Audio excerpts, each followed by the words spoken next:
आपने एक दाखलो आपेल छे जोईए। एक बेकरी पाव अने ब्रेड वेचे छे। दरेक पावनी किंमत ₹20 अने ब्रेडनी किंमत ₹15 छे।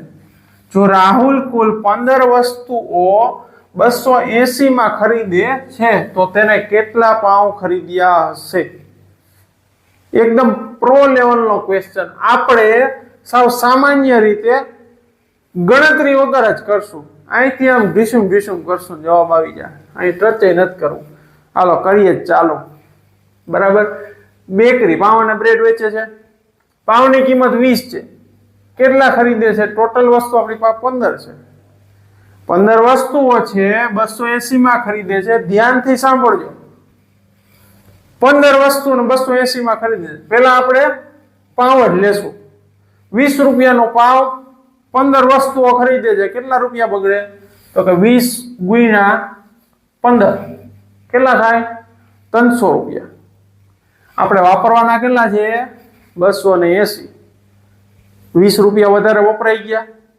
20 વધારે વપરાઈ ગયા આપણા। હવે 20 નો ખાચો પૂરો કરવા આપણે બ્રેડ નાખશું એમાં। તો બ્રેડ અને પાવનો ડિફરન્સ કેટલો છે? નેટ ફાયદો આપણે એક પાવ અને એક બ્રેડ માં નેટ ફાયદો કેટલો થાય? 5 રૂપિયાનો થાય। 20 - 15 એટલે 5 રૂપિયાનો નેટ ફાયદો થાય। આપણે 20 રૂપિયા ઘટાડવાના છે। 20 રૂપિયા આપણે ઘટાડવા હોય તો શું કરવું પડે? તો કે 4 વસ્તુ આ નાખવી પડે। જો એ 4 નાખો તો આ 11 થઈ જાય। ટોટલ તો 15 જ થાવી જોઈએ ને। હવે ટેલી કરીએ આપણે।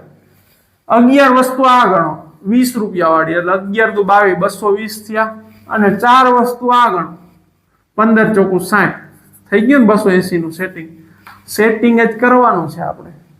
નો સમજાણું હોય તો પાછો વિડિયો જોઈ લેજો। બરાબર છે। પાવ પૂછેલા છે તો પાવ કેટલા આવશે? તો કે 11 પાવ આવશે।